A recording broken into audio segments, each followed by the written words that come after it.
자, 이번에는 1차 배열 두 번째죠. num이라는 배열이 다음과 같은 5개의 값으로 초기화되어 있습니다. 보면 5, 4, 3, 2, 1 5개의 값으로 초기화되어 있죠. 자, 요걸 우리가 앞에서 배운 배열 기능을 이용해서 자, 최종적으로는 자, 첫 번째 요소는 1, 2, 3, 4, 5 5개 값 중에 가장 적은 값을 첫 번째 요소에 저장합니다. 두 번째는 두 번째 큰 값. 오름차순으로 값을 비교해서 정렬해서 저장하는 예제입니다. 자, 우리 사람 입장에서는 값이 5개밖에 안 되니까 어떻게 정렬하느냐? 간단하죠. 5개 중에 가장 적은 값 1이죠. 1을 첫 번째 요소에 저장하고 그 다음에 2를 두 번째 요소에 저장하고 3, 4, 5 자, 이런 식으로 저장하면 되죠. 사람 입장에서는 5개밖에 안 되니까 이런 식으로 저장하는데, 예를 들어 배열 랭스가 전 시간 실습했는 것처럼 100이면 일일이 그렇게 하는 거는 한계가 있다 이거죠. 자, 그러니까 배열 요소의 값을 오름차순으로 정렬해서 저장하는 방법을 우리가 앞에서 배운 배열과 기능을 이용해서 구현해야 됩니다. 자동화한다 이거죠. 그럼 한번 분석을 해봐야 되겠죠. 참고로 데이터를 정렬하는 이 정렬 기능도 여러 가지가 많죠. 그걸 자료구조라는 과목에서 배우죠. 근데 이 강의를 들으시는 분은 거의 다 입문자죠. 그러니까 자료구조에 있는 정렬 기능을 알기보다는 우리가 앞에서 말씀드린 것처럼 경험적으로 상식을 바탕으로 한번 문제를 해결해 보자 이거죠. 자료구조나 알고리즘 이런 과정에서 배우는 기술이나 이론은 경험적으로 이제 해결한 걸 이론으로 정리한 거죠. 초보자 입장에서는 어떤 경험을 해서 그런 경험이 쌓이면 여러분들이 자료구조나 알고리즘 과정 가면 그만큼 많은 도움을 받습니다. 자, 배열 요소에 5개의 값이 5, 4, 3, 2, 1로 차례대로 초기화되어 있죠. 자, 그러면 우리가 상식적으로 자, 첫 번째 요소 5를 잡아가지고 어떻게 첫 번째 요소에 가장 적은 값을 위치할 것인가, 그걸 한번 우리가 순서대로 한번 풀어보자 이거죠.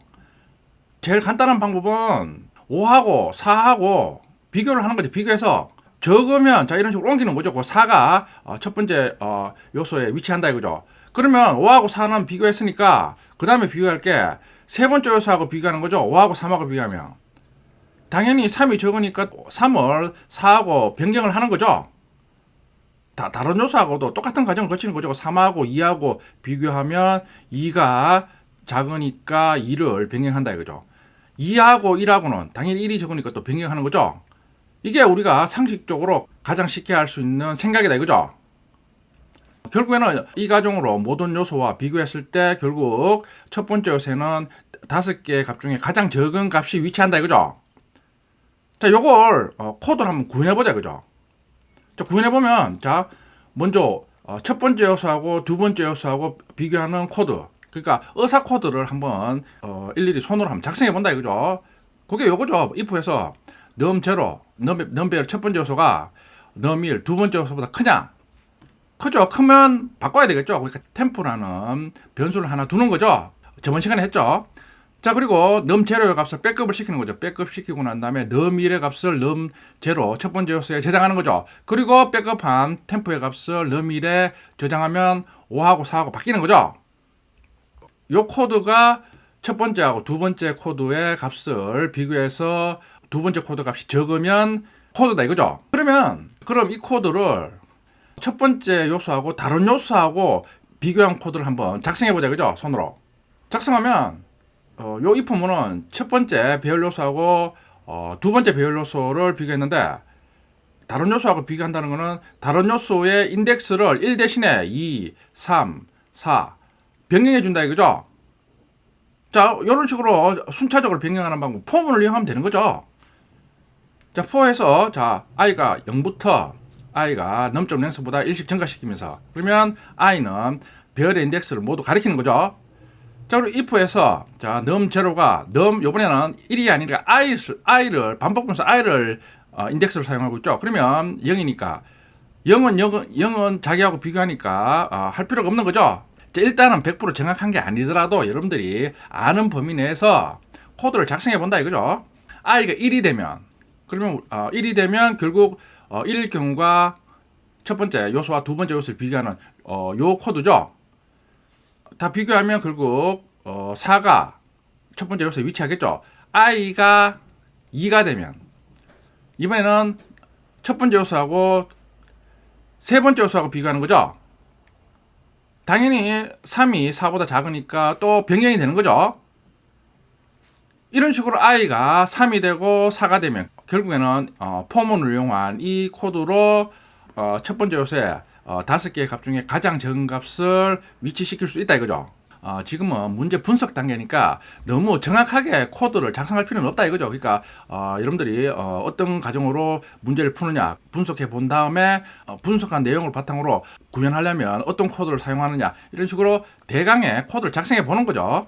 이 코드로 우리가 첫 번째 요소하고 다른 요소의 값을 다 비교했다 이거죠. 그러면 다 비교했으니까 이번에 두 번째 값을 이용해서 또 다른 요소하고 비교를 해야 되겠죠. 그건 어떻게 하느냐 그걸 또 알아봐야 되겠죠.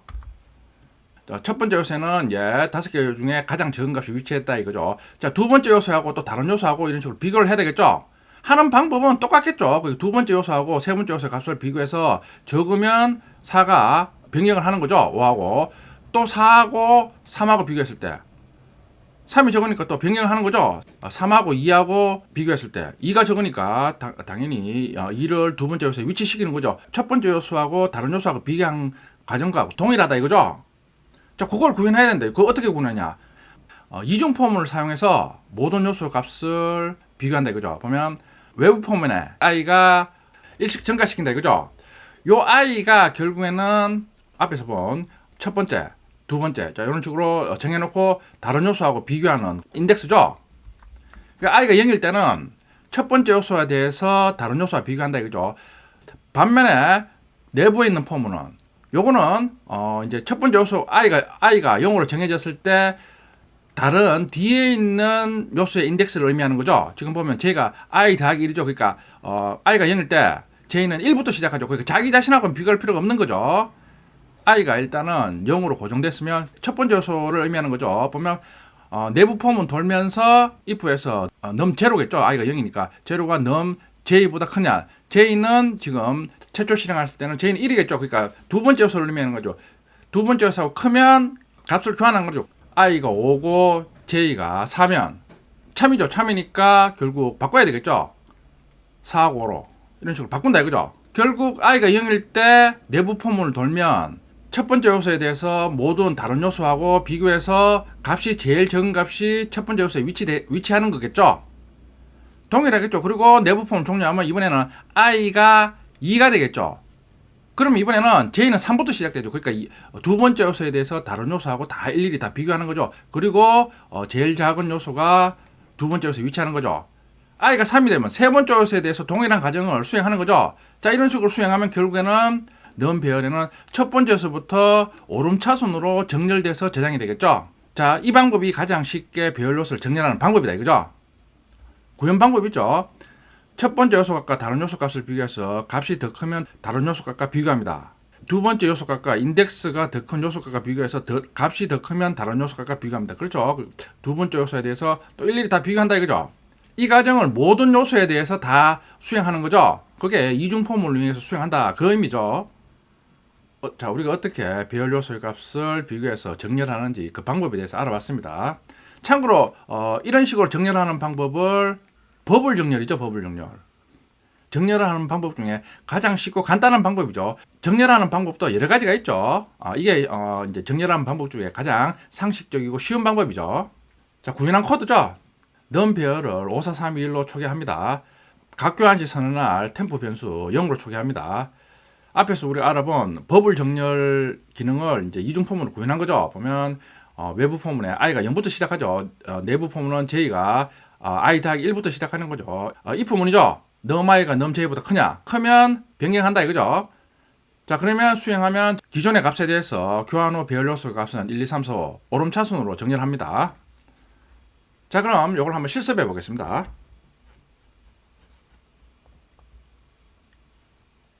EX02 패키지를 따로 만들겠습니다.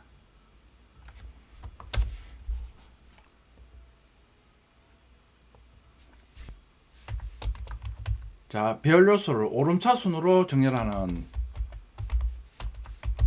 일이죠. 어레이 ASC 소팅 테스트.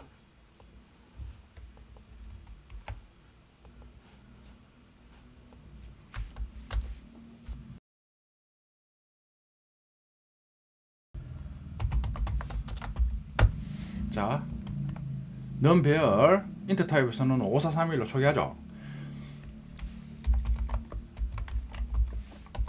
자, 템포 변수 0으로 초기합니다.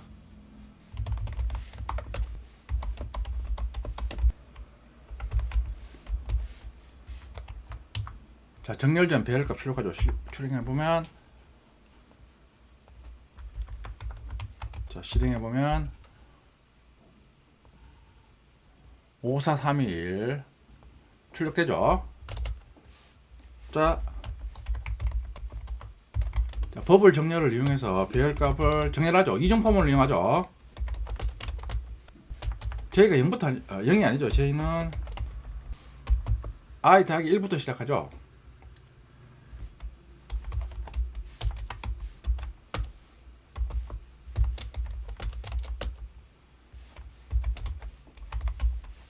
f에서 넘i가 넘j보다 크냐? 그럼 값을 교환하는 거죠. 넘i 값을 템포에 백업 후 넘i에 넘j 값을 대입 후 넘j에는 템포 값을 저장하면 되죠.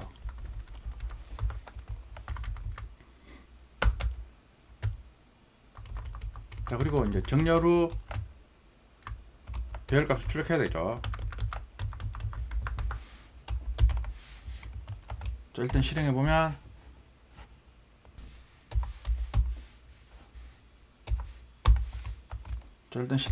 자, 정렬 전 배열값은 5431인데 정렬 후 배열값은 1, 2, 3, 4, 5 오름차순으로 정렬됐죠.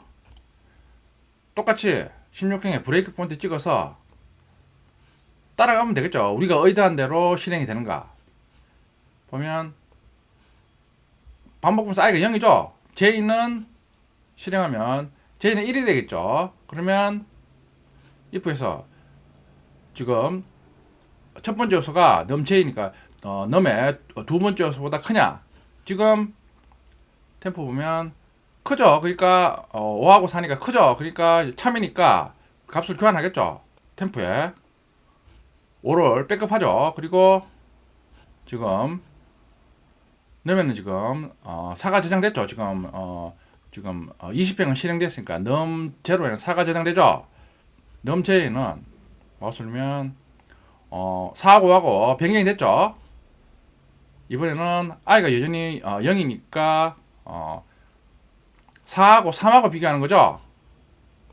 자, 템프에 보면 4를 백업했죠. 그리고 3이 제일 앞으로 오죠. 자, 그런 후 3하고 4가 지금 교환이 됐죠. 자, 이런 식으로 내부 폼을 돌면 첫 번째 요소에 대해서 다른 요소하고 다 비교해서 내부 폼을 종료하면, 자, 내부 폼 종료했죠. 종료하면 넘의 첫 번째 요소에는 제일 적은 1이 지금 위치하고 있죠. i가 이번에는 1이 되면 두 번째 요소 5하고 나머지 요소하고 다 비교를 하겠죠. 자, 보면 참이죠. 그러면 자, 템프에는 5가 백업이 됐죠. 자, 그리고 넣으면은 두 번째 요소에 세 번째 요소의 값 4가 일단 저장이 되죠. 자, 그리고 수행하면 자, 4하고 5하고 변경이 되죠. 자, 이런 식으로 결국에는 내부 포멀을 수행하면 두 번째 요소에는 두 번째로 가장 적은 값이 위치하겠죠. 마우스 올리면 자, 2가 두 번째 요소에 위치했죠. 다시 이번에는 내부 포멀을 돌면 i가 지금 2죠. 2니까 지금 내부 포멀을 돌면 세 번째 요소 5죠. 5에 대해서 나머지 4하고 3하고 비교해서 가장 적은 값이 세 번째 요소에 오겠죠.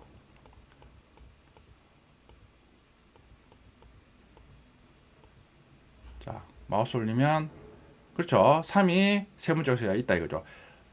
똑같이 이제 5하고 4하고 비교하겠죠. 비교하면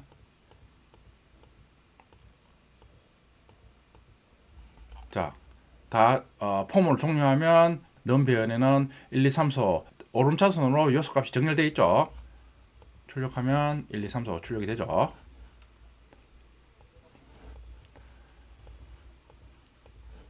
배열 요소 정렬 예제를 한번 실습해 봤습니다. 16행에는 요 이중 폼을 이용해서 배열 요소를 정렬하는 방법이 이제 자료 구조에서 버블 정렬이라 그랬죠. 가장 쉽게 데이터를 정렬하는 방법이라 그랬죠. 그 외에 정렬하는 방법은 여러 가지가 있습니다. 이 버블 정렬은 이제 가장 쉬운 대신에 지금은 배열 요소가 5개밖에 안 되죠. 5개밖에 안 되니까 쉽게 정렬할 수 있는데, 예를 들어 배열 요소의 개수가 1000개, 2000개 이 정도 되면 일일이 다 비교해야 되죠. 단점이 데이터가 많을 때 정렬하는 시간이 좀 많이 걸린다, 그런 단점이 있습니다. 그래서 이제 여러 가지 정렬 기법이 있는 거죠. 한번 여러분들이 시간 있을 때 자료 구조책을 한번 참고해 주세요. 자, 그리고 여러분들이 어느 정도 지금 코딩을 해봤죠. 다시 이클립스의 좋은 기능을 알려드리면, 자, 예를 들어 여러분들이 코딩 시 반드시 들여쓰기를 해줘라 그랬죠. 근데 자, 이런 식으로 여러분들이 들여쓰기를 안 했다, 아니면 다른 사람이 작성한 소스를 여러분들이 봤을 때 들여쓰기가 안 됐다, 그러면 여러분들 일일이 들여쓰기를 안 해줘도 이클립스에서 자동으로 들여쓰기 해주는 기능이 있습니다. 여기 보면 컨트롤 쉬프트 F를 누르면 자동으로 들여쓰기나 코드를 자동으로 정렬을 해줍니다. 자, 근데 지금 같은 경우처럼 우리가 이중 포문에 대해서 지금 들여쓰기가 안 됐죠. 특정 구문에 대해서 들여쓰기를 해주고 싶다, 그러면 자, 이런 식으로 블락을 지정해서 컨트롤 쉬프트 F 누르면 그 블락에 대해서만 들여쓰기나 소스 정리를 해줍니다. 알아두세요. 컨트롤 쉬프트 F입니다.